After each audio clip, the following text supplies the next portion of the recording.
I had very few games for my GameCube growing up. I had Legend of Zelda Wind Waker, I had Batman, I had Pokemon Coliseum and the Pokemon Channel game, and a couple others. Tony Hawk Pro Skater 3. It was a system that I loved for the Pokemon aspect and never really did much else with. I used my Game Boy player a ton, some Game Shark Action Replay stuff on it, but I never really played a whole lot of GameCube games. But one game, especially later on, that I found myself putting a ridiculous amount of time into was Simpsons Hit and Run. This was notable for me for a couple reasons. The first being, I didn't watch The Simpsons. Ever.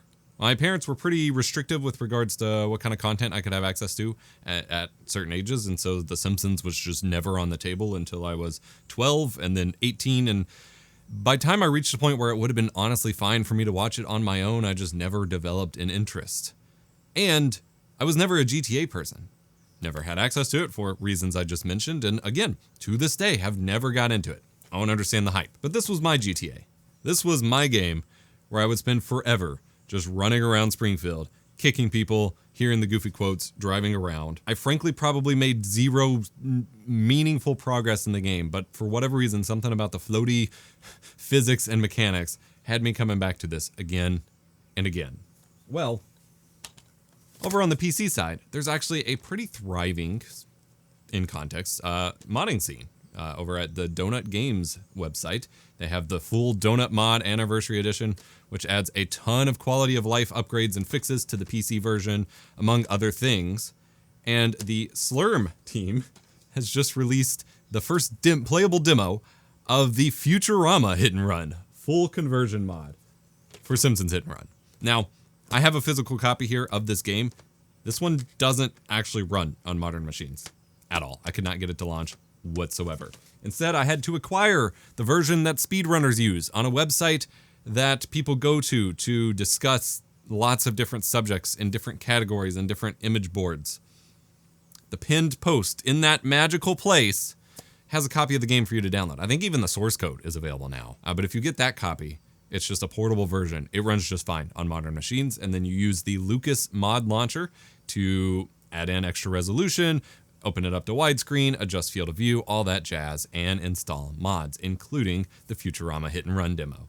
And this thing is pretty impressive to see. I am always mind blown by full conversion mods of anything because it takes forever in terms of time and effort and clearly a love of the thing, to convert an entire game into something else where it's barely recognizable as the original thing.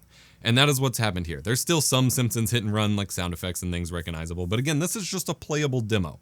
They've got about 1/4 of New York mapped out. They've got playable missions, playable characters. You start out as Fry, drive around, do some missions. Everything is pretty great. The voices are a little off. They are currently using AI voices for demonstration purposes only. They fully disclosed that, yes, it sounds a little off because it's AI, because obviously one of the selling points of Hit and Run was the original cast voiceovers. Obviously, a modding project is not going to get the Futurama cast, especially since the show is still going again, to do voiceovers. So they used AI while they're working on the demo. They said they have already hired professional voice actors to do proper voices and will swap them out as they go, which huge respect there. I appreciate the disclosure as well as the effort to show, hey, this isn't actually replacing people's work. It's just a placeholder. So I'm down with that. Voices sound a little off for the most part, but you get to drive around, do some missions. With the mod launcher, you can add controller support. So I'm using an X input controller. Some of the like turning left and right is inverted, and the button mappings aren't exactly what I remember having played on GameCube of all places. So but it is a lot of fun running around New York, playing with the floaty physics. The very first mission of collecting Bender's body parts is already hard because, I don't know, running around the area with the inverted controls and stuff is breaking my brain. But I just wanted to showcase something awesome, something that isn't demanding you to sign up to a subscription or a battle pass or pay a bunch of money. This is a community, love, passion built endeavor. That was a lot of fun, and my wife and I have been watching through Futurama lately. We are on like season 6 or 7 now, because again, I didn't watch it growing up. I didn't have access to it, and obviously it's had its on and off, and it's back on again, so very good timing as I'm like super into the show to see something like this come up, and I had a lot of fun playing around with it. Again, it's only a demo. They're still working on it. Lots to do, but I'll post links to it in the description down below if you're interested. Just wanted to share. like I said, a weird game that I played a ton of despite having no love for The Simpsons. So having a fresh coat of paint and new missions and stuff based on Futurama applied to it is just really exciting because that's at least a show that I care about. Remember to be kind, rewind.